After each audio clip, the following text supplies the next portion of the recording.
Laurent Toubiana, bonjour. Bonjour. Je suis vraiment très heureux de vous accueillir dans cette première entrevue, puisque en fait, je vais faire des entrevues de toutes les personnes qui ont réalisé pour le compte de la Fondation pour la défense des droits et libertés du peuple ici au Québec. Donc, je vais faire toute une série d'interviews et vous êtes le premier à briser la glace et à venir présenter le rapport que vous avez déposé récemment pour la Fondation.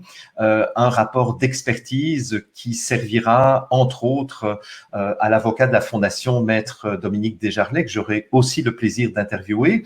Et votre rapport donc portait sur je dirais le calcul de la surmortalité liée à la crise du Covid-19. Mais avant cela, je voudrais que vous vous présentiez, puisque je sais que vous êtes docteur en physique, mais vous n'êtes pas que cela. Donc, qu'est-ce que vous faites dans la vie, Laurent Toubiana? Alors, dans la vie, dans la vie professionnelle, je suis chercheur dans un institut de recherche qui s'appelle l'INSERM. L'INSERM, c'est l'Institut national de la santé et de la recherche médicale en France. Euh, Si vous voulez, l'un des grands instituts euh, qui ont été mis en place après-guerre. Et en France, la recherche, il y a eu une volonté de recherche publique. Et donc, l'INSERM fait partie de ces établissements de recherche publique. Il existe aussi un grand centre de recherche qui s'appelle le CNRS. L'INSERM, c'est un centre un peu plus petit et dédié à la santé et à la recherche médicale. Voilà à peu près l'histoire. Maintenant, je pourrais rentrer un peu plus dans le détail, mais globalement, ça doit suffire pour vous dire que d'une part, j'ai étudié les épidémies d'un point de vue théorique, méthodologique et extrêmement pratique, puisqu'on était en contact avec des tas de médecins qui voyaient, eux, des malades. Et j'en reparlerai probablement par la suite. Euh, D'ailleurs, c'est ce sur quoi portait votre rapport. D'ailleurs, c'est un rapport que j'ai vraiment beaucoup apprécié. Je l'ai lu au complet deux fois. C'est un rapport qui fait 84 pages et j'ai vraiment beaucoup apprécié le soin que vous avez mis à détailler la méthodologie que vous avez utilisée pour justement arriver à un certain nombre de conclusions qui correspondent à une réalité, parce que ce qui m'a frappé évidemment dans cette crise du Covid-19, c'est qu'il y a eu beaucoup d'hystérie, il y a eu beaucoup de choses qui ont été dites dans tous les sens et qui n'étaient pas nécessairement toujours fondées sur des faits. Alors justement, à quoi ça sert l'épidémiologie? Puisque vous avez parlé de dynamique des populations, de modélisation de transmission de maladies infectieuses, mais finalement, c'est quoi l'épidémiologie? C'est quoi l'objet de l'épidémiologie? Et donc, quel était votre mandat demandé par la Fondation? Alors, l'épidémiologie, c'est l'étude a priori, si on prend ça étymologiquement, c'est l'étude des épidémies. Euh, donc, il faudrait peut-être définir ce qu'est une épidémie, Allons-y. mais disons que les, les, les gens qui, comme moi, travaillent dans le domaine de l'épidémiologie, euh, cherchent à connaître les facteurs de risque pour les populations de certains événements. Et donc, on essaye de comprendre pourquoi certaines maladies ont des retentissements, se diffusent finalement dans les populations. C'est-à-dire que certaines maladies ne touchent qu'une seule personne, mais d'autres maladies, des maladies dites transmissibles, touchent un grand nombre de personnes à un moment donné, dans un espace donné. Et ça, on pourrait dire que c'est la définition d'une épidémie. Et donc un épidémiologiste doit d'abord essayer de comprendre ce qui se passe, de le détecter même précocement, parce que si on est capable de détecter précocement quelque chose qui arrive, on est en mesure de mettre les moyens pour l'endiguer. C'est ce qu'on a essayé. On a beaucoup vécu ça pendant cet épisode-là, pendant cette crise. Donc, on a besoin de décrire, d'alerter et de mettre en place des mesures qui permettent d'endiguer l'épidémie. Pour ça, il y a des gens de l'art qui ont l'habitude, qui ont travaillé sur ce genre de choses, qui ont travaillé, comme je l'ai dit tout à l'heure, d'une manière théorique, mais aussi d'une manière très pratique, en mettant en place des observatoires, et en sachant vraiment bien les utiliser. Et en gros, l'ensemble de ça forme un certain type d'épidémie. Il y a donc d'épidémiologistes. Il y a mais l'épidémiologie n'est pas uniquement dédiée aux maladies infectieuses ou aux maladies transmissibles. En épidémiologie, on étudie toutes sortes de maladies, toutes sortes donc ça peut aller des maladies chroniques aux maladies environnementales, aux maladies rares. Donc tout ça, l'ensemble de ces questions de maladies qui touchent des populations, ces populations étant elles-mêmes formées d'individus, tout ça, c'est le champ de l'épidémiologie. Je pense pas être tout à fait exhaustif en vous disant ça, mais je vous ai répondu presque à brûle-pourpoint à votre question. Voilà, je suis pas du tout. Il faut bien comprendre ça. Je suis pas exhaustif dans cette définition, mais en gros, c'est ce que je fais moi en tout cas. Voilà. D'accord. Ce que j'ai beaucoup apprécié dans votre rapport, c'est que vous commencez par reposer les bases et vous dites, parce que ça c'est vraiment quelque chose que je pense ceux qui nous écoutent ont besoin d'entendre ou de réentendre, c'est que vous parlez de critères d'évaluation de la gravité d'une épidémie. Alors, sur quoi on se base justement lorsqu'on aborde une épidémie de grippe ou une épidémie de H1N1 ou de SARS-CoV-2, etc. Qu'est-ce qu'on regarde, qu'est-ce qu'on mesure exactement pour justement déterminer si on est face à une épidémie qui est grave, qui est menaçante, qui est dangereuse ou qui peut même être déclarée pandémie. On reviendra d'ailleurs après à la définition de épidémie ou pandémie, mais déjà, qu'est-ce qu'on mesure, quels sont les critères d'évaluation? Bien, j'ai presque déjà répondu à cette question. La notion d'épidémie est un phénomène dit spatio-temporel. Pourquoi spatio-temporel? C'est que des virus ou un agent pathogène diffuse dans un espace donné, l'espace étant un ensemble d'individus par exemple, pendant un temps donné. C'est pour ça que c'est spatio-temporel. C'est un espace et un temps. C'est la base de la physique, si vous voulez. Notre physique, celle que l'on vit tous les jours, est spatio-temporelle. Et donc, cette définition de l'épidémie, c'est en gros ce à quoi on tente de répondre. Donc, pour ça, on a des éléments simples de compréhension. C'est que voit-on?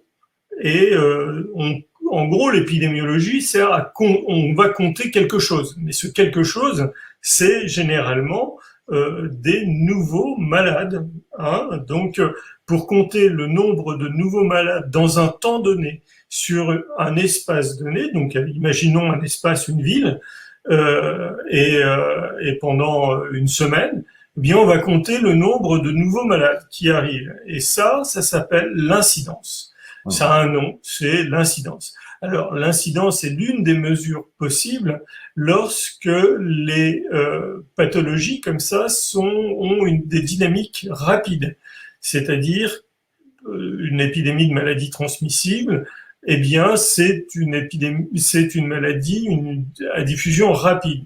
Mais il existe d'autres maladies, des maladies dites chroniques, par exemple, comme le diabète, etc. Et on utilise l'incidence n'est pas utilisée. On utilise une autre notion, c'est la prévalence, c'est-à-dire le nombre de malades vraiment malades pendant toute une période. C'est-à-dire là, c'est les nombres de malades actifs. Mais en général, pour les maladies transmissibles, les gens sont malades à un moment, et puis il y a une phase de maladie, et puis au bout d'un moment, ils sortent de cette maladie. Donc c'est pour ça qu'on ne compte que les nouveaux cas. C'est ça qui est intéressant. Alors, tout de suite, je vais mettre en exergue un point. Au tout début de l'épidémie, on ne comptait pas le nombre de nouveaux malades, on comptait le nombre cumulé de malades. Et ça, tout de suite, ça m'a surpris, parce qu'un nombre cumulé de malades, c'est, si vous voulez, une grandeur qui ne fait qu'augmenter. C'est-à-dire qu'on cumule les gens, même s'ils sont sortis de la maladie. Et donc ce sont des nombres qui ne font augmenter. Alors, ça a un intérêt, hein, bien sûr, mais ça n'a aucun intérêt pour le suivi d'une épidémie. Et d'ailleurs, les épidémiologistes n'utilisent pas du tout ça, ils utilisent donc ce que j'ai dit tout à l'heure, les incidences. Et les incidences nous permettent de voir vraiment la gravité de l'épidémie, puisque grâce à l'évolution du nombre de nouveaux malades nous permet de savoir quelle est la vitesse de propagation de cette épidémie, et donc quelque part sa capacité à toucher un maximum de gens. Voilà, donc ça c'est l'un des moyens. Ce qui m'avait étonné, c'est que au début, on n'a pas du tout utilisé ça. Pourquoi? Je n'en sais rien, mais je m'en étais étonné très tôt. Voilà, donc ça faisait pas très sérieux, si vous voulez, pour un épidémiologiste. Entendre tous les soirs notre ministre ou notre ministre de la Santé nous annoncer, ou le directeur général de la Santé nous annoncer tous les jours un nombre cumulé de cas, ça me semblait complètement aberrant. Voilà, mais c'était très dramatique, de fait. Et donc, ça pouvait faire extrêmement peur.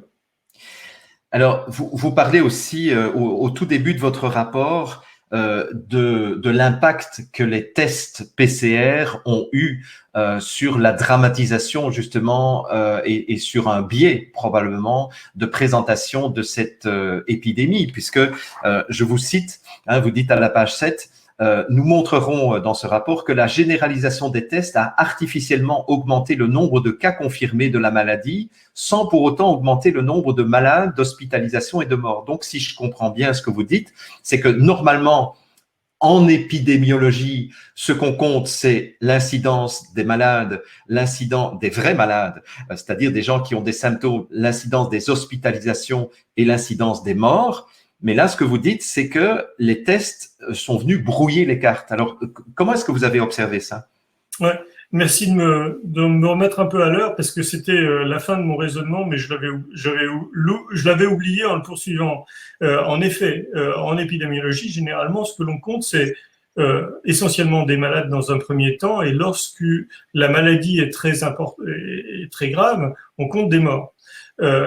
Mais principalement, pour une maladie relativement bénigne, c'est-à-dire, on va dire, des syndromes grippaux, les gastro-entérites par exemple, on compte d'abord des malades. Ensuite, on compte des morts, mais comme il n'y en a jamais énormément, on compte d'abord les malades. Or, la définition du malade, et j'ai parlé tout à l'heure de réseau de détection de pathologies, de surveillance en fait de ces épidémies. En fait, comment sont-ils constitués? Ce sont en réalité des médecins un échantillon de médecins qui voit un échantillon de malades. Et donc, sur la base de ce que les médecins voient comme malades, on est capable d'extrapoler à la population tout entière d'un pays pour dire, ah bien voilà, l'épidémie est présente à tel endroit, elle se diffuse de telle manière, à telle vitesse, etc., etc. Mais tout ça est fondé sur des gens qui sont suffisamment malades pour aller voir un médecin. Oui. C'est-à-dire que ceux qui ne sont pas suffisamment malades pour aller voir un médecin ne sont pas considérés comme malades, ils savent même pas qu'ils ont quoi que ce soit, puisque de toute façon c'est invisible pour eux et c'est invisible pour tout le monde. En réalité, une grande partie de la population est peut-être touchée par un virus, mais on n'en sait rien, d'accord? Seul ce qui intéresse, ce sont les gens malades. Donc c'est là-dessus qu'on travaille en réalité. Et il est vrai que des gens dont on dit qu'ils sont peut-être potentiellement touchés par une épidémie, mais qui ne sont pas malades, globalement, c'est pas une épidémie, quoi. C'est juste un virus qui circule et qui ne fait rien du tout. Voilà. Alors, lorsqu'on a introduit les tests, eh bien, ça a biaisé un peu cette compréhension de l'épidémie. Pourquoi? Parce que d'abord, les tests ont été utilisés d'une manière très étrange. En réalité, lorsqu'un patient vient voir un médecin, en fonction des signes que le patient présente, le médecin pose un diagnostic et dit, voilà, vous avez très probablement, vous avez le tableau clinique de telle pathologie, c'est très probablement un syndrome grippal, par exemple. Et, et s'il veut aller plus loin, il peut confirmer par un test que le virus qui est à l'origine de la maladie du patient et qui donne ces signes-là sont effectivement dus au H1N3, H2 ou H1N1, je veux dire, ou n'importe quoi, ou même du SARS-CoV-2. Mais le test est là pour confirmer, si vous voulez, un diagnostic. Il n'est pas là pour faire de la surveillance. Or, c'est exactement le contraire qu'on a fait. On a généralisé les tests. Donc, effectivement, lorsqu'on comptait le nombre de tests positifs, on mélangeait là-dedans à la fois des gens qui étaient vraiment malades, qui avaient le tableau clinique auquel je faisais référence juste avant, mais on a mis là-dedans des tas de gens qui étaient porteurs de quelque chose qui ressemblait peut-être au virus et qu'on a compté là-dedans.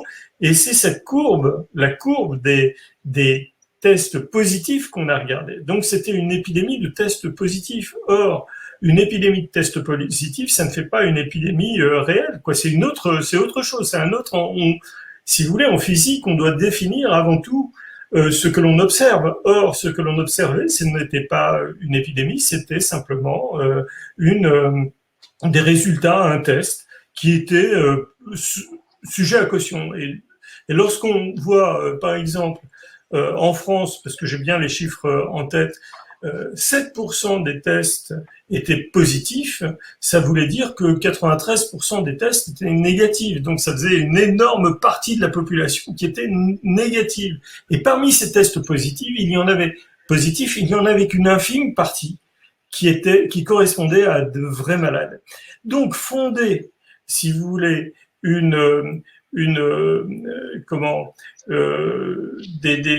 mesures de gestion de la crise sanitaire sur la base de tels indicateurs, eh bien, fausser absolument toute la compréhension du système. Et donc, là encore, j'insiste assez souvent dans mon rapport que cette crise a été le lieu d'inventions extraordinaires. Je parlais des cas cumulés tout à l'heure. L'introduction et la généralisation des tests a été une innovation aussi. Et il y en a eu bien d'autres. Voilà, cette crise a été un moment de créativité incroyable au niveau de l'étude des épidémies. Voilà. Et malheureusement, ça n'a pas été nécessairement quelque chose de très judicieux. Oui, c'est d'ailleurs, j'ai relevé les points d'humour que vous avez mis à différents endroits de votre rapport en disant c'était encore une invention, encore une nouveauté. Vous parliez aussi d'un certain nombre de mesures qui ont été mises en œuvre pour la première fois dans l'histoire de la médecine, comme le confinement, comme enfin, il y a un certain nombre de confinement, si vous voulez, alors ça aussi, à lui seul, c'est quelque chose d'incroyable. C'est que vous avez évoqué tout à l'heure la notion de complexité. Mais bien sûr, il y a beaucoup de subtilité dans la gestion d'une crise comme ça, et j'ai pas dit que c'était facile. Mais en même temps, pour faire comprendre les choses, on passe par une forme de simplification à l'extrême de choses complexes. Et par exemple, pour faire comprendre que le confinement était utile, on a montré aux gens, on a dit, c'est simple, il suffit de distendre les liens entre les gens suffisamment pour que pour qu'on arrête l'épidémie. Alors ça, c'est une idée super géniale, c'est magique comme truc, parce que effectivement, tout le monde est à même de comprendre une chose pareille, aussi simple que ça. C'est-à-dire que je coupe les liens avec les autres et évidemment, je ne transmets plus rien. C'est d'une simplicité infantile. Et un truc aussi stupide que ça, aussi simpliste que ça, a été mis en œuvre au niveau de la planète. Quelque part, effectivement, c'est risible. Pourquoi ? Parce que la nature a horreur des choses trop simples quand même et trouve toujours le moyen de la contourner. Et de fait, il eût fallu mettre des distances entre tous les êtres humains pour que ça puisse fonctionner. Or, de toute évidence, ce n'est pas faisable. Donc, voilà, c'est une innovation très maligne parce que c'est très intellectuellement, ça peut presque se comprendre facilement, et en même temps, ça ne fonctionne pas du tout. Et si vous voulez, c'est pousser à l'extrême un raisonnement qui était, lui, ancestral, qui consistait à isoler non pas toute la population, tous les êtres humains les uns des autres, ce qui est pratiquement impossible à faire, mais isoler les gens qui étaient vraiment malades, c'est-à-dire eux, ceux qui risquaient de propager quelque chose. Or, si vous voulez, ça n'a pas été fait, ça n'a pas été fait rapidement. Il y a une métaphore des épidémies qui est assez facile aussi à comprendre, mais ce n'est qu'un modèle pour comprendre les choses, c'est la métaphore du feu. C'est-à-dire que une épidémie est une sorte de fluide à la manière d'un feu qui est un fluide à travers une forêt, par exemple. Au début de la forêt, il suffit de l'incendie, il suffit d'un seau d'eau pour arrêter. Mais dès que ça a commencé à démarrer, c'est foutu, quoi. On peut plus. Et même un Canadair ne suffit pas pour éteindre un feu de forêt. Et il existe alors dans cette métaphore, il existe des moyens de contrer justement les feux en mettant alors en isolant les parties qui sont flambées, ou alors en créant ce qu'on appelle des clairières. Et donc ça, j'ai expliqué avec des seuils de percolation. Bon, on en discutera si vous voulez, mais c'est une théorie qui fonctionne assez bien aussi. Et donc, il était inutile de confiner toute la planète pour arrêter ça ne marche pas, ça. C'est clair. D'ailleurs, vous le dites encore dans l'introduction de votre rapport, vous dites il est parfaitement légitime de s'interroger sur la justification de décisions importantes prises sur la base de conclusions douteuses. C'est exactement le point de notre propos. En démontrant que les données sont mauvaises, nous démontrerons que les conclusions, notamment en termes de gravité, seront mauvaises. Donc, effectivement, et je pense que c'est là qu'on va arriver effectivement à ce que vous avez découvert en refaisant les calculs et en vous basant, ça je le précise tout de suite, sur les données de l'INSPQ, c'est-à-dire l'Institut national de santé publique du Québec, et aussi sur, j'imagine, des données de statistiques de population du Canada. Donc, en fait, vous êtes basé que sur des données officielles. Et ce que vous avez fait finalement, c'est de challenger, c'est d'interroger, c'est de mettre en perspective les données brutes, indépendamment des interprétations que l'on a pu faire sur la cause de la mort et la validité des tests. Donc c'est effectivement ça que vous avez fait, j'imagine. Oui, alors au passage, je dois souligner que les bases de données du Canada sont formidables parce que d'abord elles sont toutes en ligne. Et très bien rangées, c'est facile d'aller les chercher. Il y a vraiment aucun problème, c'est accessible à tout le monde. Et j'ai fondé l'ensemble de mes calculs sur très peu de données. Et toutes ces données sont accessibles à tout le monde. C'est-à-dire que tout le monde peut recommencer les calculs que j'ai faits. Et je donne les méthodes, je donne les lieux où je suis allé les chercher. Et à peu près tout le monde peut refaire ces calculs-là.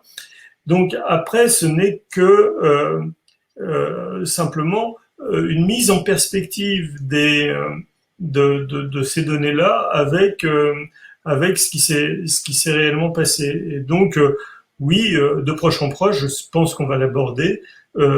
j'ai pu montrer, pas démontrer, juste montrer que il y avait eu des interprétations et ce que j'appelle moi une forme de panique généralisée à propos de cette crise qui a fait mettre des mesures à peu près euh, totalement disproportionnées par rapport à la réalité du phénomène. C'est ça. Voilà. Alors je n'ai pas dit qu'il n'y avait pas eu de malades, je ne dis pas qu'il n'y a pas eu de morts, il y en a eu, il y a eu des malades, il y a eu des morts, mais on est obligé de se mettre, de mettre en perspective non seulement ces effectifs avec les effectifs des populations et relativiser. Alors on m'a souvent traité de relativiste, mais on est obligé de faire ça parce que tout à l'heure je vous ai parlé de l'incidence, mais c'est presque un abus de langage. En réalité, on ne parle pas d'incidence, mais on parle de taux d'incidence. Le taux d'incidence, c'est un nombre de nouveaux cas dans un lieu donné, à un moment donné, pendant une période donnée, rapporté à la population. Et donc, c'est nécessairement relatif à quelque chose, relatif à la population. Voilà. Donc, alors par abus de langage, on oublie le taux d'incidence et on parle uniquement d'incidence, mais en réalité, c'est relatif. Et lorsqu'on relativise par rapport à la population, on s'aperçoit que les chiffres, et ça c'est assez visible, sont relativement faibles. Alors justement, on va y arriver parce que je suis impatient de présenter les résultats que vous avez obtenus et puis on reviendra à la méthodologie parce que j'ai un certain nombre de questions et je vais me faire un peu l'avocat du diable, hein, je vous avais prévenu avant l'entrevue. Mais donc, vous avez, je dirais qu'on peut résumer vos conclusions à travers 3 chiffres. C'est ce que vous avez observé comme surmortalité dans la population sur une période de 12 mois. Je pense que vous avez pris comme période de référence de mémoire de février 2020 à février 2021, c'est bien ça? C'est ça. Et donc, vous avez été chercher les chiffres officiels de l'Institut national de santé publique du Québec et vous avez regardé si sur ces 12 mois qui se sont écoulés, où on a fait paniquer la population, où on nous a dit que c'était quasiment la fin du monde, etc., et qu'il fallait prendre des mesures absolument draconiennes. Que s'est-il passé au niveau de la surmortalité, toutes causes confondues? Et donc, c'est ça l'intérêt de votre démarche, c'est que vous n'avez pas regardé uniquement le nombre de morts attribués au Covid, mais vous avez regardé le nombre de morts dans la population en général, toutes causes de mort confondues, puisqu'effectivement, on ne peut pas inventer les morts 2 fois, c'est-à-dire on ne peut pas compter 2 fois un mort. Quelqu'un peut être mort du cancer et du Covid, mais on va compter quand même qu'une seule personne. Donc, vous avez mesuré la surmortalité pour les moins de 50 ans, vous avez mesuré la surmortalité entre 50 et 69 ans et vous avez mesuré la surmortalité pour les plus de 70 ans au Québec sur la période de février 2020 à février 2021. Alors, quelles sont vos conclusions? Et puis, on va rentrer après dans le détail de la méthodologie que vous avez utilisée. Bon, les conclusions, globalement, c'est que il n'y a eu aucune surmortalité pour les moins de 65 ans. Alors ça, je n'ai pas en tête ce travail, je l'ai fait il y a quand même assez longtemps et donc je ne me souviens plus exactement des chiffres que j'avais trouvés, mais globalement, ce que l'on doit comprendre. Alors, je les ai, hein, si vous voulez. Cet aspect-là, hein, c'est que on doit comprendre les choses un peu globalement et se sortir de finalement de la foultitude de chiffres dans tous les sens, etc. Alors effectivement, je l'ai fait sur 3 classes d'âge et les 0-50 ans, on va dire, n'ont aucune surmortalité, voire même une sous-mortalité.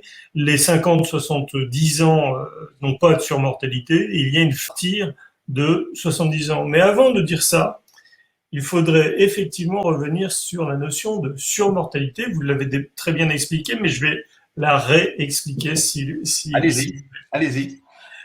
Alors, pourquoi la surmortalité? Vous l'avez expliqué, c'est que il y a des biais de qualification. Les biais de qualification, c'est de dire cette personne est morte du Covid, par exemple. Or, elle avait beaucoup de comorbidités. Elle était morte en fait d'un arrêt cardiaque, admettons, et elle avait aussi le Covid, donc elle a été comptée comme arrêt cardiaque sûrement, mais aussi comme Covid. Donc on compte comme mort du Covid quand même. Et ça fait un biais énorme parce que globalement, eh bien, il y a une confusion. Est-ce que ce sont des gens morts de leurs problèmes cardiaques ou est-ce que ce sont des gens morts du Covid?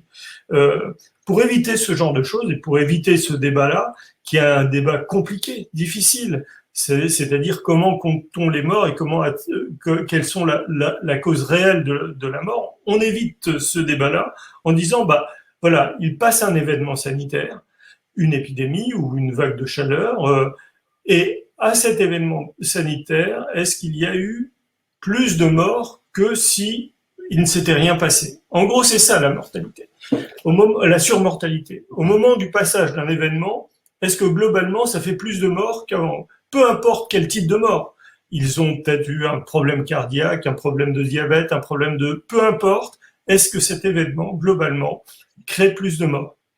Eh bien, c'est ça qu'on cherche à voir en calculant la surmortalité.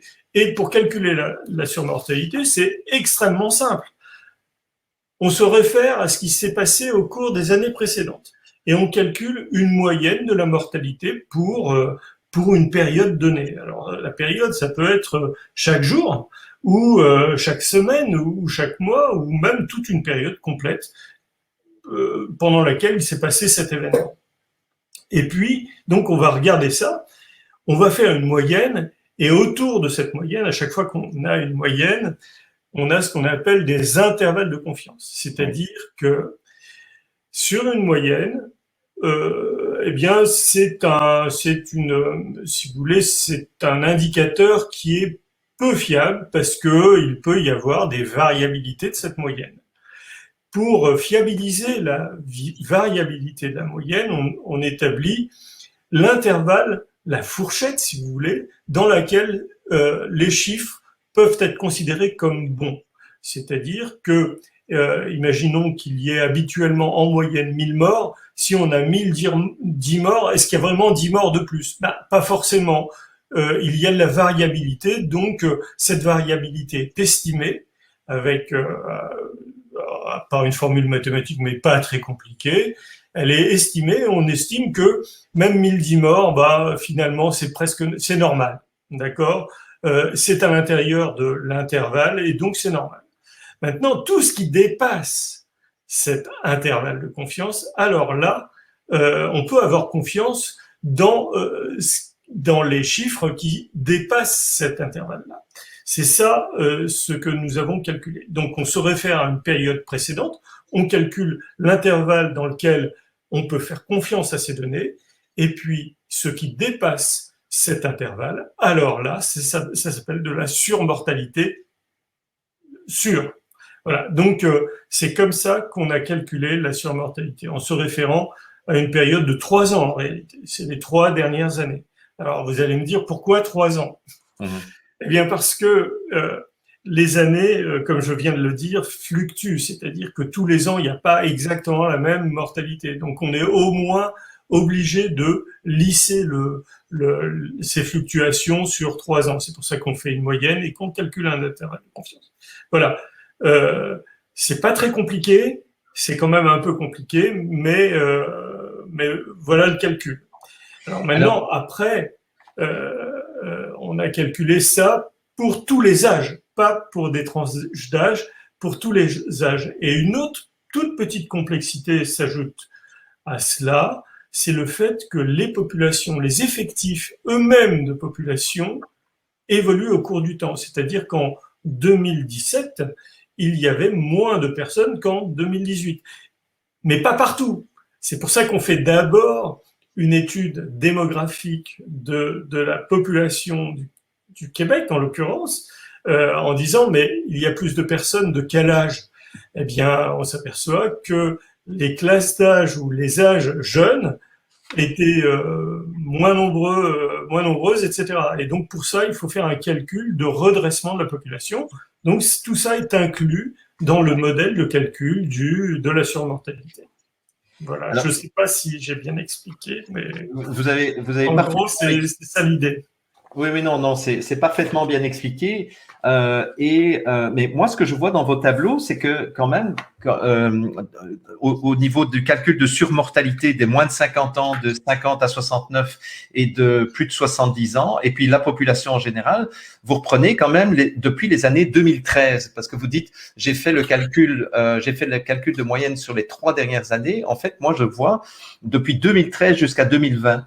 Est-ce que ça veut dire que vous n'avez tenu compte finalement que des chiffres des 3 dernières années pour le calcul de la moyenne, ou est-ce que vous êtes parti depuis 2013, ce qui donnerait encore plus de confiance, j'imagine, ou de pertinence à l'intervalle de confiance, non? Alors, pas nécessairement, parce que plus on s'éloigne de la période observée, c'est-à-dire la période du phénomène, et plus les choses sont moins robustes, si vous voulez. Donc, on peut s'éloigner. Ça diminue les intervalles de confiance, si vous voulez, puisque globalement, on fait des moyennes sur plus de chiffres. Donc, on comprend bien que ça va diminuer l'intervalle de confiance. Mais d'un autre côté, ça va introduire d'autres biais. Donc, on peut s'éloigner un petit peu, mais pas trop, parce que trop de choses auraient changé dans les populations elles-mêmes. Alors, on corrige, comme je l'ai dit à l'instant, de l'évolution des effectifs de chacune des classes d'âge qu'on étudie. On arrive à le corriger parce que ça, c'est encore relativement facile. Mais il y a d'autres phénomènes qui entrent en ligne de compte qu'on ne peut pas corriger facilement. Et donc, on ne préfère pas aller trop loin. Mais tout de même, moi, j'ai fait les calculs, tous les calculs sur même 10 ans, si vous voulez. Globalement, ça ne donne pas des données, ça ne donne pas des chiffres très différents. Et si on va sur 10 ans, je crois que, pas 10 ans, mais même 5 ans, je crois qu'il n'y a plus aucune surmortalité du tout. Alors donc, ça faisait, disons que comme je voulais pas non plus donner le flanc jusqu'à dire, bah, il n'y a plus du tout de mortalité, je me suis limité, si vous voulez, à cette précaution-là. D'accord. Donc, en fait, je le rappelle encore une fois pour ceux qui nous écoutent, parce que je pense que c'est l'information la plus importante et l'information centrale de votre rapport. C'est que donc, quand je regarde pour les moins de 50 ans, la surmortalité en 2020, donc février 2020 jusqu'à février 2021, c'est de 0. C'est-à-dire que le nombre de décès observés, toutes causes confondues pour les moins de 50 ans, les moins de 50 ans qui représentent quasiment 60% de la population, eh bien, le nombre de décès observés, c'est 3165, alors que le nombre de décès attendus, c'était 3098. C'est-à-dire que, et on est dans l'intervalle de confiance. Donc, ça veut dire que on a un excès de 0%. Et ça, c'est important de l'entendre parce que qui a-t-on arrêté au Québec? À qui a-t-on demandé d'arrêter de travailler? À qui a-t-on demandé de ne plus aller à l'école, etc. Ce sont les moins de 50 ans, alors qu'ils n'ont pas du tout été touchés par cette crise. Et si je regarde le tableau qu'on verra à l'écran pour les 50 à 69 ans, en 2020, la surmortalité est de 0 aussi. Donc, le taux d'excès est de 0 puisque pour cette population qui représente 27% de la population, eh bien, on a eu 14 359 morts, c'est-à-dire qu'avec moins de personnes, on a plus de décès, mais c'est normal puisque ce sont des gens qui sont dans la population entre 50 et 69 ans, donc on s'attend à ce qu'il y ait plus de morts dans cette tranche de population, mais l'excès de mortalité en 2020 est de 0. Et ça, c'est vraiment important de 10 ans, où là, on a un excès qui est visible, mais c'est un excès qui représente uniquement 1211 personnes en surmortalité, c'est-à-dire c'est une augmentation de 2,23% pour cette tranche de la population qui ne représente finalement que 23%, 13% pardon, de la population. Donc, et et donc, ce que vous concluez aussi, c'est que si on reprend maintenant les chiffres de surmortalité de toute la population, c'est-à-dire de 0 à plus de 100 ans, le nombre de morts en excès sur l'année 2020-2021, c'est 647 personnes, c'est-à-dire un taux d'excès de 0,91%. Comment est-ce que vous commentez cela? Comment est-ce que vous commentez un tel chiffre finalement? 647 personnes en excédent par rapport à ce qui était attendu. Eh bien, si vous voulez, évidemment, ces chiffres sont relativement faibles, mais le commentaire, c'est que moi aussi, je vais faire l'avocat du diable, hein, parce que soyons clairs, tout n'est pas si simple. Là, on a calculé des surmortalités sur des populations qui avaient subi quelque chose, mais et qui avaient subi un événement sanitaire comme ça. Le premier commentaire, c'est de dire que lorsqu'on a eu de la chance avec cette épidémie, elle n'a touché qu'une toute petite partie de la population. Ça, c'est le premier commentaire. Alors, quand on dit on a de la chance, on aurait voulu qu'il n'y ait pas d'épidémie du tout et que tout le monde continue à vivre tout à fait normalement. Lorsqu'on regarde les courbes, il est intéressant de regarder la courbe de la figure numéro 17, par exemple. Ouais. Pour moi, elle explique à peu près tout. Je pense que vous la montrerez. Oui, oui. On a séparé ces trois classes d'âge et quand je dis on, parce qu'on a fait ce travail aussi en France, mais ce qui est assez visible, c'est que seules les classes d'âge élevées sont vraiment touchées par la mortalité, c'est-à-dire que plus on vieillit, plus la probabilité de mourir est grande. Oui. Et en plus, plus on est sensible, si vous voulez, aux événements sanitaires. C'est-à-dire que quand on est vieux, eh bien, un événement sanitaire peut vous toucher à une probabilité de vous toucher plus que quelqu'un qui est en pleine forme, etc. C'est une évidence. Mais ça se voit parfaitement bien dans ces courbes. Ce que l'on voit dans ces courbes, c'est que globalement, on regarde la tendance aussi. Ce que l'on voit, c'est que l'augmentation du nombre de morts au cours du temps, puisqu'on va de 2010 à 2021, oui. Globalement, cette partie-là augmente. Pourquoi elle augmente? C'est parce que la structure de population au Québec, depuis quelques années, et ça c'est valable aussi dans tous les pays occidentaux et aussi en France, eh bien globalement, le nombre de gens qui arrivent dans ces classes d'âge où le taux de mortalité est important, eh bien devient de plus en plus nombreux. Vous regarderez aussi la pyramide des âges que j'ai mise au tout début, et on voit que il y a cette forme-là, c'est-à-dire que les gens qui arrivent dans les classes d'âge qui ont une plus grande mortalité de mourir, eh bien, sont plus nombreux.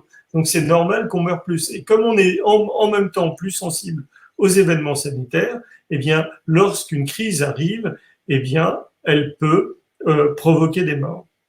Mais il y a un autre phénomène qui s'ajoute là-dessus. L'autre phénomène, c'est le phénomène dit de harvesting. Il me semble que vous en avez parlé à un moment. Qu'est-ce que le harvesting? C'est un phénomène qu'on appelle la moisson. Harvesting, c'est quoi? Harvest, c'est la moisson. Et en gros, qu'est-ce que la moisson? C'est lorsque, à un moment donné, une moisson, c'est lorsqu'on recueille les fruits de son champ, quoi. La culture, oui. Et donc, ça se passe à un moment donné, au moment de la moisson. Donc, c'est très limité dans le temps. Eh bien, pour les épidémies, c'est à peu près la même chose. C'est-à-dire que tous les ans, on remarque qu'en période hivernale, et c'est synchronisé avec les épidémies de grippe en général, puisque c'est l'événement sanitaire hivernal en général, eh bien, une surmortalité dans ces classes d'âge-là arrive. Mais lorsqu'une surmortalité arrive, eh bien, l'effet qui arrive tout de suite derrière, c'est que comme il y a eu un effet de moisson, eh bien, les mois qui vont suivre voire même parfois les années qui vont suivre, il y a moins de morts. Donc, on a une courbe qui montre des pics et des creux. Et donc, lorsqu'il y a eu une épidémie forte à un moment qui a fait beaucoup de morts, les mois suivants, voire les années suivantes, il y a moins de morts. Et quand il y a moins de morts, globalement, le compartiment des gens qui vont mourir se reconstitue. Mhm. Il se passe, et donc, à l'événement suivant qui va arriver, eh bien, ce compartiment de gens le contingent des gens d'accord, des gens qui s'est reconstitué, meurt d'un seul coup. En gros, c'est un phasage des gens qui vont mourir. Et ils meurent. Alors, je ne dis pas que c'est formidable, etc. J'explique simplement les phénomènes. Il se trouve que alors, je reviens à notre cas concret. Il se trouve que les années précédant l'année Covid, il y avait eu une sous-mortalité. Donc, il y avait eu un effet de harvesting les années précédentes. Donc, il y avait globalement un compartiment contenant beaucoup de gens susceptibles de mourir qui étaient prêts. Et donc, le passage de l'événement, c'est très regrettable, encore une fois, hein, je ne mets pas de jugement dans ce que je dis, Mhm. le passage de l'événement a fait qu'il y a eu des gens qui se sont synchronisés à une période très, très précise, la période du passage de l'épidémie. Et puis, les mois qui ont suivi, il y a eu une sous-mortalité, ça se voit assez clairement sur les courbes que je montre ici. Oui. Voilà. Donc, ce qui est remarquable aussi dans votre rapport, à un moment donné, vous faites une comparaison avec la Suède, et j'ai trouvé cette comparaison très intéressante parce que grâce à cette comparaison, vous faites déjà la démonstration avant dans le rapport où vous montrez que finalement, il n'y a pas de corrélation entre le nombre de cas positifs, c'est-à-dire ces fameux tests dont le résultat est positif, officiellement en tout cas, puisqu'on sait qu'il y a eu beaucoup de faux positifs, surtout au Canada. J'ai lu un rapport dernièrement qui disait qu'au Canada, le nombre de cycles d'amplification qui avaient été recommandés était de 38, alors que l'OMS recommandait de ne pas dépasser 25 ou 30 cycles d'amplification, et que donc, arrivé à 38 cycles d'amplification, on peut créer jusqu'à 95% de faux positifs. Mais bon, admettons même que tous les positifs soient des vrais positifs. Vous faites la démonstration qu'entre la première et la deuxième vague, il n'y a pas du tout de corrélation dans la deuxième vague entre le nombre astronomique de tests et le nombre de morts, d'incidence ou de taux d'incidence et d'hospitalisation. Est-ce que vous pouvez un Oui, petit peu oui, oui. détailler ça? J'insiste beaucoup. Alors d'ailleurs, j'étais parti initialement sur ce phénomène-là extraordinaire, c'est que vous vous souvenez peut-être que j'avais dit assez innocemment, en France en tout cas, il n'y aura pas de deuxième vague. Hein. Oui. On me connaît pour ça, etc. Et bien sûr, j'ai été la risée internationale lorsque la deuxième vague, mais je vais revenir là-dessus, disons que un deuxième épisode épidémique est arrivé encore plus haut que le précédent. Mais, encore une fois, je rappelle ce que je disais précédemment, on ne comptait pas la même chose. D'un côté, lors du premier épisode, celui qui s'est passé au Québec au printemps, on va dire printemps 2020, et le deuxième épisode qui était en automne-hiver 2020-2021, on ne comptait pas la même chose. Dans un premier temps, on comptait des malades, comme je les ai décrits tout à l'heure, et dans un deuxième temps, on comptait des cas positifs au test, ce que vous venez de rappeler. Et pour démontrer que j'avais raison, quelque part, on a toujours envie de montrer qu'on avait raison. Ouais, ouais. Je me suis dit, regardons autre chose, c'est-à-dire regardons combien il y a eu d'hospitalisations, combien il y a eu de passages en unité de soins intensifs, combien il y a eu de morts. Et lorsqu'on regarde les courbes de ça et qu'on compare le premier épisode versus le deuxième épisode, on s'aperçoit que, en termes de cas confirmés, premier épisode c'était très faible, alors que le deuxième épisode c'était explosif. Mais quand on regarde le nombre d'hospitalisations, le nombre de passages en réa, le nombre de morts, eh bien, le premier épisode était assez corrélé avec le nombre de malades, alors que le deuxième épisode, le nombre d'hospitalisations, etc., s'était écroulé totalement. Et quelque part, ça justifie mon aphorisme qui disait il n'y a pas de deuxième vague, parce que en gros, il y a eu une vague de cas positifs, oui, mais c'était pas des malades, et il y a eu très peu de morts, comme dans n'importe quelle épidémie de type hivernal. D'ailleurs, c'était une épidémie hivernale. Ouais. Voilà. Donc, effectivement, en faisant la comparaison des deux événements, eh bien, on s'aperçoit qu'il y avait un vrai événement, c'est-à-dire la vraie épidémie de Covid qui a fait son œuvre, on va dire, c'est-à-dire je ne minimise pas ça, mais le deuxième passage confirme ce que j'avais dit, il n'y a pas eu une vraie épidémie, c'était une vaguelette, on va dire. Ouais. Voilà. Donc oui, j'ai travaillé là-dessus et effectivement, après, je me suis adonné à une comparaison de deux pays, en tout cas deux régions qui étaient relativement similaires. Elles se situent toutes deux dans l'hémisphère nord, toutes deux dans une zone septentrionale de l'hémisphère nord, et la répartition de la population qui est très importante pour cette répartition est importante pour la diffusion des épidémies. Les deux pays sont à peu près, sont en tout cas similaires, semblables. Il y a des zones euh, où il y a très peu de population et une population concentrée dans des zones urbaines assez denses. Voilà. Et c'est valable dans les deux pays. Donc les deux pays sont judicieusement comparables, Oui. à peu près. Hein. Et il y a quelque chose qui n'est pas comparable, c'est que dans un des pays, il y a eu des mesures très dures mises en place. Le Québec. territoire du Québec, hein, je les appelle pays, mais en fait, ce sont encore une fois, hein, c'est spatio-temporel, donc ce sont des lieux. Dans le lieu Québec et dans le lieu Suède, eh bien, dans un cas, il y a eu des mesures dures et dans l'autre, il n'y en a pas eu. Et pourtant, lorsqu'on compare, on voit que globalement, les incidences, celles dont on parlait tout à l'heure, sont similaires.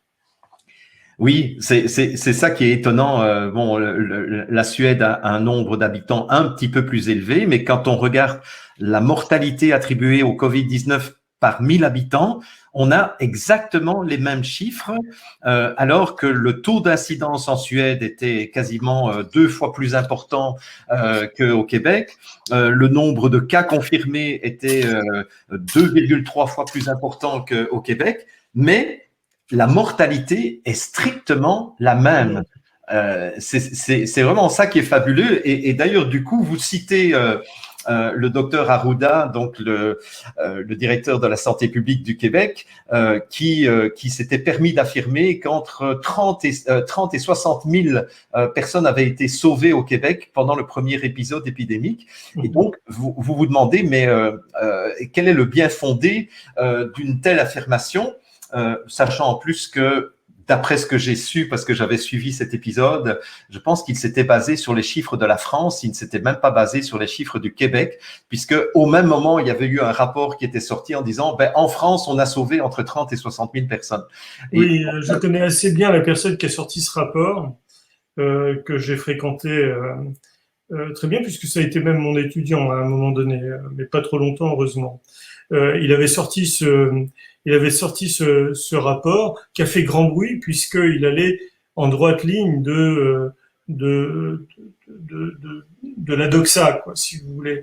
Donc, je ne sais pas d'où sortaient les chiffres du Québec pour affirmer de telles choses, mais ça devait être de l'ordre un calcul de l'ordre de la règle de 3 qui avait dû permettre d'aboutir à de tels chiffres. Bon, moi, mon approche, elle a été comparative. Elle a été comparative ici entre le Québec et la Suède parce que c'était effectivement des populations pour lesquelles il y avait une certaine similarité.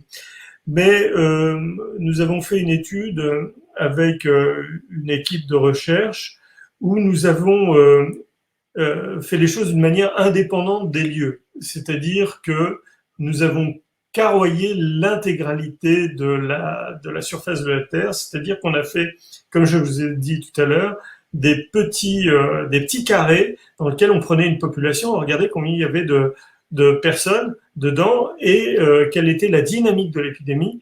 Et on s'était aperçu que quel que soit l'endroit du monde, la dynamique était exactement la même, indépendamment des mesures prises. Voilà. Donc, globalement, c'est ce que moi j'ai appelé pratiquement dès le début l'histoire naturelle de cette épidémie, que j'ai annoncé très tôt. Et personne ne semble l'avoir écouté. Et on a continué à mettre en place des mesures, de mon point de vue, disproportionnées vis-à-vis du phénomène en question. Oui. D'ailleurs, vous dites dans une de vos conclusions, vous dites, il devient donc évident que l'introduction massive des tests a généré un artefact d'épidémie dû à une rupture méthodologique pour l'estimation de l'incidence des cas confirmés entre le premier et le deuxième épisode épidémique. Et effectivement, ça a contribué aussi à cette hystérie ou cette dramatisation Oui. de l'événement. J'avais encore j'avais encore deux questions, je dirais, plus critiques. La première, vous avez vous-même utilisé tout à l'heure l'image d'un incendie de forêt. Et moi qui m'intéresse je dirais, à l'épistémologie des pratiques médicales depuis 35 ans, puisque ma passion, c'est la médecine, même si, comme vous, je suis physicien au départ, mais donc je me suis spécialisé en épistémologie. Ce modèle épidémiologique qui consiste à considérer que une personne va infecter X personnes qui elles-mêmes vont infecter X personnes, hein, c'est le fameux facteur R auquel on va donner un chiffre.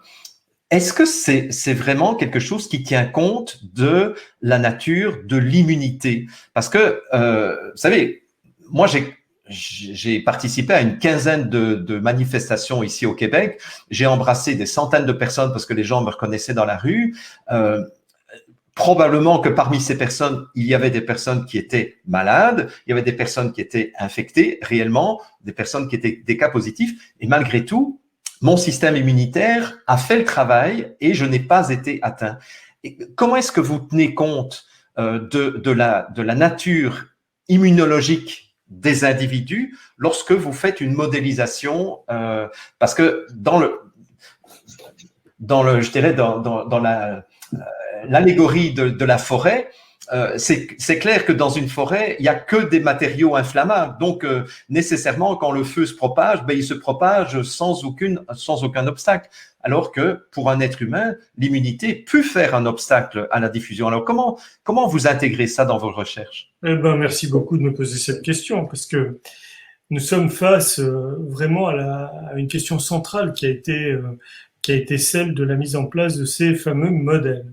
Et vous parlez très bien, finalement, dans votre question, ça s'appelle des modèles homogènes, justement. Hein, donc, ces modèles, tout à l'heure, je faisais référence à quelque chose qui s'appelait compartiment. Hein. Donc, ce sont des modèles compartimentaux. Ces modèles compartimentaux, en gros, on met... on dit que toute la population est homogène. Ce ne sont pas des modèles spatiaux.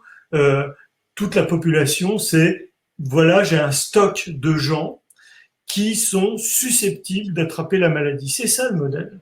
Et c'est sur ce modèle-là que l'on a pris des mesures. C'est sur ce modèle aussi simpliste, si vous voulez, qu'on a pris des mesures aussi drastiques.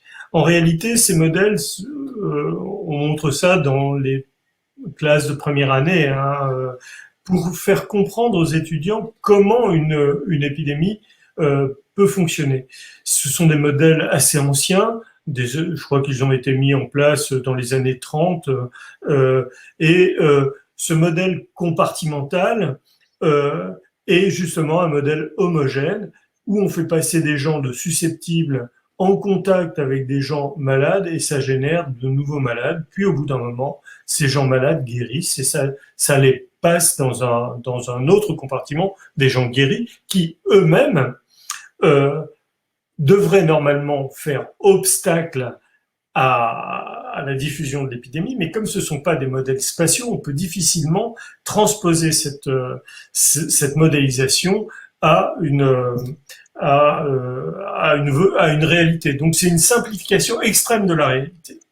Sur cette simplification extrême, moi je me suis amusé avec ces modèles pendant des années, même pas des années, quelques années, et puis j'ai beaucoup travaillé sur d'autres modèles de type spatiaux, multi-agents, etc., qui tenaient compte justement de la spatialité du phénomène de diffusion. Et bien sûr, ce que vous évoquez, dans la forêt en question, il y a ce qu'on appelle le nombre critique de personnes immunisées. En fait, la forêt, on pourrait filer la métaphore, puisque les gens qui ont été brûlés, les arbres qui ont été brûlés, ne rebrûlent pas une deuxième fois, Non. sauf qu'effectivement, donc le feu avance toujours, il ne recule jamais. Il y a un front de feu qui est juste la zone où ça brûle, et puis un petit peu de vent, et puis hop, ça avance comme ça, mais ça recule jamais. Et en réalité, le truc des pompiers, c'est de faire des clairières, suffisamment de clairières. Il y a un nombre critique de clairières qui permet de stopper la diffusion de ce feu. C'est en épidémiologie le taux d'immunité, le taux d'immunité collective. Et effectivement, à l'intérieur de ces populations réparties sur un territoire, ça n'est pas du tout homogène. Il y a des gens qui ont déjà attrapé quelque chose. C'est pour ça qu'on avait beaucoup parlé au tout début d'immunité croisée, parce que des gens qui auraient rencontré déjà un virus qui ressemblerait à ça seraient automatiquement immuns vis-à-vis de ce virus-là. Donc, c'est la raison pour laquelle moi j'étais plutôt pour la méthode suédoise, qui consistait à dire, étant donné qu'une grande partie de la population, c'est-à-dire tous les jeunes, peuvent attraper effectivement la maladie, mais en gros la combattent. Et ils la combattent de quelle manière? En fait, ils ne sont pas malades, mais ils ont été au contact du virus. Ils ont été au contact, ils l'ont combattu et ils ne sont pas devenus malades. Et ça, c'est une immense majorité de la population, près de 80%. Cette immense majorité de la population nous a fait croire que c'était eux qui diffusaient l'épidémie, mais c'est juste le contraire. En réalité, eux forment une sorte de barrière, puisque l'épidémie ne passe pas par eux. Et donc, si vous voulez, c'était sur eux qu'il fallait compter pour justement limiter la diffusion de l'épidémie. Et de fait, ça a fonctionné, parce que globalement, cette épidémie n'a pas touché grand monde. Il y a eu beaucoup de tests positifs, mais le nombre, l'effectif total de gens touchés, c'est ridiculement faible. Donc, cette immunité collective a joué à plein. Et on a eu beaucoup de chance. On a eu beaucoup de chance dans cette épidémie-là, car si elle avait été vraiment terrible, on aurait pu mettre les gens sous une cloche, une bulle, etc. Il y aurait eu une vraie hécatombe, ce qui n'a pas du tout été le cas. Donc, voilà, effectivement, de mon point de vue, la stratégie suédoise, qui était extrêmement difficile à tenir, puisque il y a eu des opposants en Suède aussi oui. à cette stratégie-là. Si vous voulez, c'est une stratégie difficile à tenir, parce que on pourrait reprocher au gouvernement de n'avoir rien fait, d'avoir laissé faire les choses. Et le risque pris par les gens au pouvoir de ne rien faire est énorme. Donc, ils s'agitent, ils font des trucs, ça marche pas, mais au final, globalement, il n'y a pas eu tellement de morts, donc tout va bien. Mais c'est une simple agitation totale quand on évalue le coût social, le coût économique de ces mesures-là.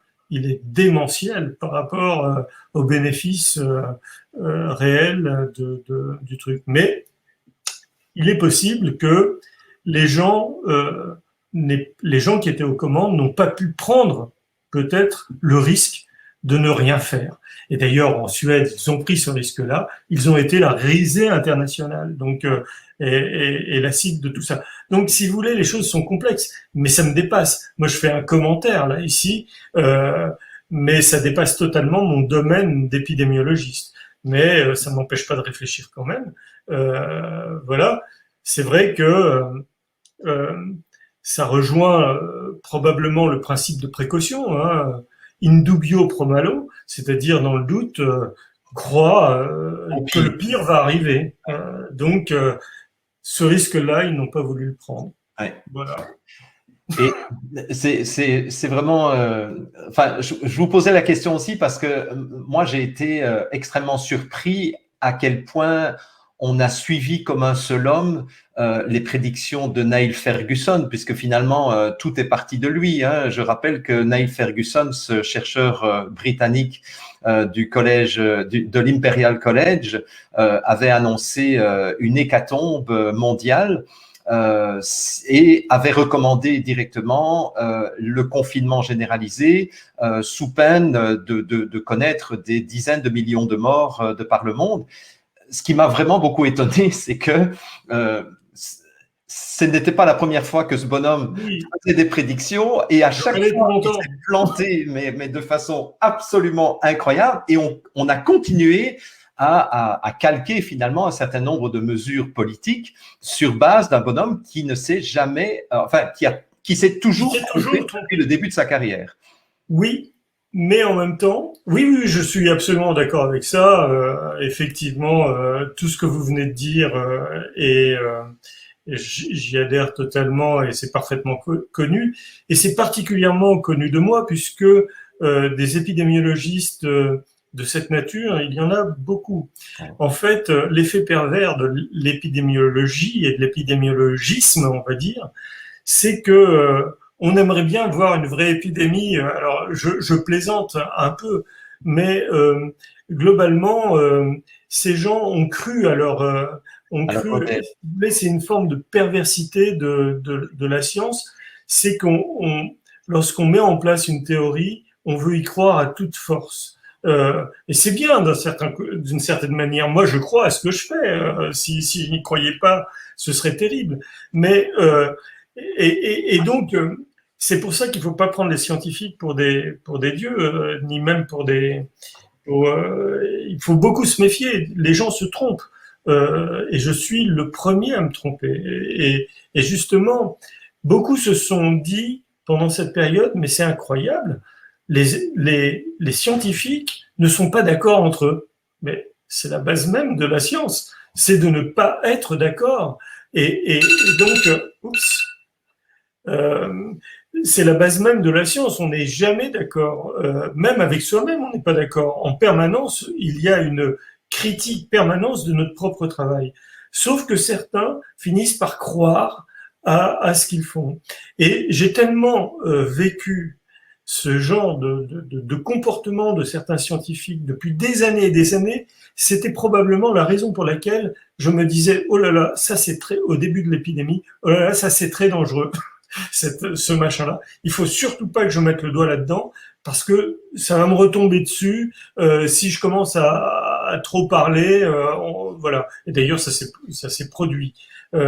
Mais si vous voulez, ces gens-là ne craignent à peu près rien. Sur le principe que vous allez comprendre, qui est très simple, c'est-à-dire que quelqu'un qui crie au loup, au loup, au loup, en général, si le loup n'est pas là, il a toujours l'argument de dire ah bah oui, mais il n'est pas là parce que je vous ai prévenu et c'est pour ça qu'il est parti. D'accord, le loup. Mais si quelqu'un dit oh mais c'est pas vrai, il n'y a pas de loup et qu'il y a vraiment un loup, alors lui, il est complètement discrédité jusqu'à la fin de ses jours. Donc on a toujours dans une sorte de théorie des jeux, on a toujours intérêt à prévoir le pire. Quoi qu'il arrive, qu'il arrive ou pas, de toute façon, vous êtes gagnant. Si le mal arrive quand même, on disait, bah, je vous ai prévu, vous n'avez pas fait suffisamment vous n'avez pas mis en place les mesures que je vous avais dit ou vous les avez mal mises en place, et voilà, je vous avais prévenu, c'est arrivé.